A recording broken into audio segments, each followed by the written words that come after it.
Bismillahirrahmanirrahim. Assalamualaikum warahmatullahi wabarakatuh. Halo adik-adik, bagaimana kabar kalian hari ini? Sehat semua? Alhamdulillah sehat semua ya. Nah, jadi seperti biasa sebelum memulai pembelajaran pada hari ini, mari kita bersama-sama membaca doa agar pembelajaran kita bermanfaat dan diberikan keberkahan oleh Allah Subhanahu wa taala. Berdoa dimulai. Nah, jadi judul dari pelajaran kita pada hari ini yaitu penyebaran Islam di Afrika dan peran ulama dan perdagangan. Baik adik, jadi sebelum masuk ke materi, kakak mau tanya terlebih dahulu. Nah, apakah di antara adik-adik ada yang tahu beberapa wilayah-wilayah Islam yang ada di Afrika? Ya, benar sekali adik-adik. Jadi wilayah Islam yang ada di Afrika itu ada Mesir, Maroko, Nigeria, Aljazair, dan Sudan. Kalau para pelopor dakwah Islam di Afrika ada yang tahu? Sepertinya belum ada yang tahu ya.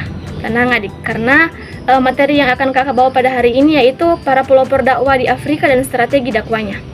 Jadi sebelum kita masuk ke pembahasan, kita harus tahu dulu ya tujuan pembelajaran kita pada hari ini, yaitu yang pertama, peserta didik dapat menyebutkan dan menjelaskan tokoh-tokoh pelopor dakwah di Afrika, dan yang kedua, peserta didik mampu menjelaskan strategi dakwah yang digunakan oleh para pelopor dakwah di Afrika.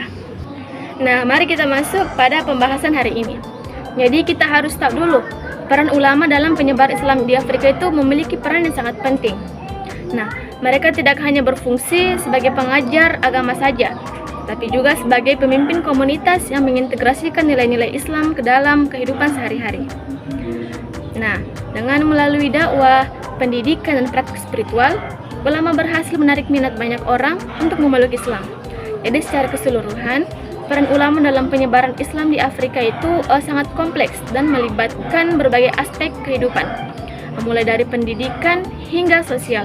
Ya, yang semuanya itu berkontribusi pada pertumbuhan dan perkembangan komunitas Muslim di benua tersebut. Nah, selanjutnya kita akan mengetahui siapa sih tokoh-tokoh pelopor dakwah Islam di Afrika. Nah, mari kita masuk ke pembahasan. Nah, jadi pelopor Islam yang paling pertama di Afrika adalah Rasulullah dan para sahabatnya. Nah, yang dimana melakukan hijrah ke Habsyah yang sekarang itu menjadi Ethiopia yang berada di Afrika. Nah, jadi pada tahun 615 Masehi, saat Islam baru mulai berkembang di Mekah, hijrah ini dilakukan atas perintah Rasulullah untuk menyelamatkan para pengikutnya dari penindasan kaum Quraisy. Nah, hijrah ke Habsyah inilah yang menjadi momen pertama di mana Islam diperkenalkan ke benua Afrika. Nah, adapun tokoh-tokoh pelopor dakwah Islam di Afrika yang berlanjut pada masa kekhalifahan Umar bin Khattab. Nah, diantaranya yaitu yang pertama, Amir bin As. Amir bin As adalah salah satu panglima perang Islam yang berperan penting dalam penyebaran Islam di Afrika. Jadi pada abad ke-7 itu, Khalifah Umar bin Khattab mengirimkan Amir bin As ke Afrika. Nah, untuk menaklukkan wilayah tersebut. Nah, Amr bin As itu memimpin pasukan Islam yang terdiri dari sekitar 4.000 tentara dan berhasil menaklukkan kota-kota penting seperti Libya dan Tunisia. Nah, ia juga mendirikan kota-kota baru seperti Fustat yang sekarang menjadi Kairo. Nah, dia juga membangun masjid-masjid untuk memperkuat penyebaran Islam. Nah, inilah yang dilakukan oleh Amir bin As dalam menyebarkan Islam. Nah, adapun pendekatan strategi dakwah Amir bin As itu menggabungkan keahlian militer, toleransi terhadap budaya lokal, serta kemampuan membangun hubungan dengan penduduk setempat. Nah, pencapaian terbesar Amir bin As adalah pendirian kota Fustat yang menjadi pusat pemerintahan dan peradaban Islam di Mesir. Nah, Fustat itu berkembang menjadi pusat ilmu pengetahuan, perdagangan, dan dakwah Islam di Afrika. Nah, Amir bin As juga itu menjadi gubernur di Mesir pada masa kekhalifahan Umar bin Khattab. Nah, adapun peninggalannya yaitu Masjid Amir bin As yang dibangun di kota Mesir yang menjadi simbol dakwah Islam sekaligus pusat kegiatan keagamaan pertama di benua Afrika. Nah, masjid itu tetap berdiri hingga kini sebagai salah satu warisan peradaban Islam yang signifikan. Melalui pendekatan strategis yang bijaksana dan toleran, Amir bin As berhasil menyebarkan Islam di Afrika dengan damai. Nah, pelopor yang kedua yaitu Abdullah bin Sa'ad. Nah, Abdullah bin Sa'ad adalah seorang panglima perang dan yang berperan penting dalam penyebaran Islam di Afrika. Nah, jadi penyebaran Islam yang dilakukan oleh Abdullah bin Sa'ad itu sama dengan Amr bin As, yaitu penaklukan wilayah-wilayah di Afrika. Nah, jadi pada masa pemerintahan Khalifah Utsman bin Affan, Abdullah bin Sa'ad ini ditunjuk oleh Utsman bin Affan sebagai gubernur. Nah, yang dimana ia memiliki peran besar dalam memperluas wilayah Islam ke Afrika. Nah, khususnya ke wilayah-wilayah Afrika Utara termasuk kawasan yang kini dikenal sebagai Libya dan sekitarnya.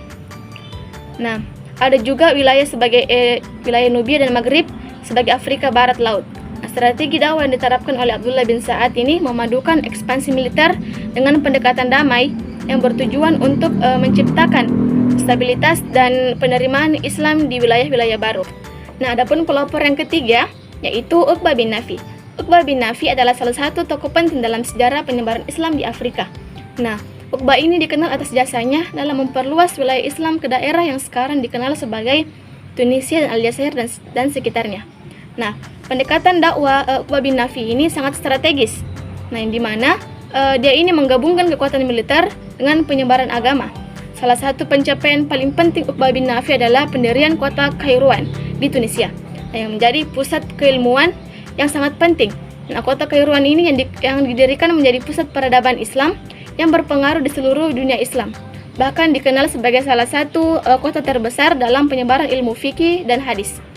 Nah, selain itu, masjid-masjid yang dibangun oleh Uqbah bin Nafi ini di wilayah tersebut menjadi simbol penting dari keberadaan dan perkembangan Islam di Afrika.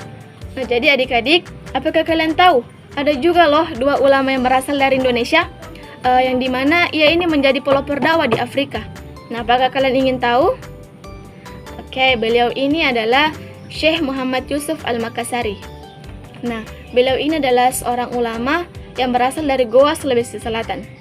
Nah, ia melakukan dakwah di Afrika ketika ia diasingkan oleh pemerintah kolonial Belanda setelah sebelumnya ia itu melakukan perlawanan.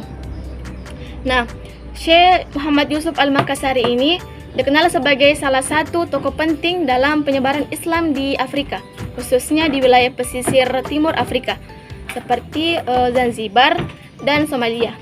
Nah, adapun pendekatan dakwah yang dilakukan oleh Syekh Muhammad Al-Makassari ini sangat memperhatikan kondisi sosial dan budaya setempat. Nah, dia ini tidak hanya mengandalkan dakwah melalui ceramah, tetapi juga sangat berperan aktif dalam perdagangan, menjalin hubungan baik dengan penguasa lokal, serta memanfaatkan jalur maritim untuk memperluas pengaruh Islam. Nah, jadi dalam dakwahnya itu, Syekh Al-Makassari menekankan pada aspek spiritual dan sosial. Nah, di mana ia juga tuh mendorong umat untuk hidup dengan damai dan harmonis dalam masyarakat yang multikultural. Nah, adapun pencapaiannya terlihat jelas dalam perkembangan Islam di wilayah tersebut. Nah, yang dimana terus berkembang pesat setelah kedatangannya. Selanjutnya, ulama yang kedua yang berasal dari Indonesia yaitu Imam Abdullah bin Kahdi Abdussalam, atau masyarakat Afrika lebih mengenalnya sebagai Tuan Guru. Nah, beliau ini berasal dari Tidore atau Maluku Utara. Nah, Imam Kahdi ini memiliki peran penting dalam penyebaran Islam di wilayah Afrika, khususnya di pesisir timur Afrika dan beberapa wilayah lainnya. Nah, dakwahnya itu dimulai pada abad ke-17 ketika ia melakukan perjalanan untuk menyebarkan ajaran Islam. Nah, adapun pendekatan dakwah yang digunakan oleh Imam Abdullah bin Kahdi ini sangat strategis dan mengedepankan pendekatan damai. Nah, beliau memulai dakwahnya dengan mengutamakan pendidikan dan mengajarkan ilmu fikih dan ilmu tasawuf kepada masyarakat setempat. Nah, adapun pencapaian terbesar Imam Abdullah bin Kahdi adalah pengaruh besar yang ia miliki dalam membangun komunitas muslim di pesisir Afrika Timur. Nah, beliau juga mendirikan pusat-pusat pengajaran Islam yang didirikan di berbagai wilayah yang menjadi basis perkembangan ajaran Islam di kawasan tersebut. Oke, baik adik-adik, jadi itulah materi kita pada hari ini. Dan mungkin dari pemaparan materi yang kakak sampaikan, kakak harap kalian dapat memahami tentang siapa sih para pelopor dakwah di Afrika dan bagaimana strategi dakwanya. Nah, jadi untuk menutup pembelajaran kita pada hari ini, marilah kita sama-sama membaca hamdalah. Alhamdulillahirrabbilalamin. Jadi cukup sekian dari kakak. Apabila ada kesalahan mohon dimaafkan. Terima kasih banyak. Wassalamualaikum warahmatullahi wabarakatuh.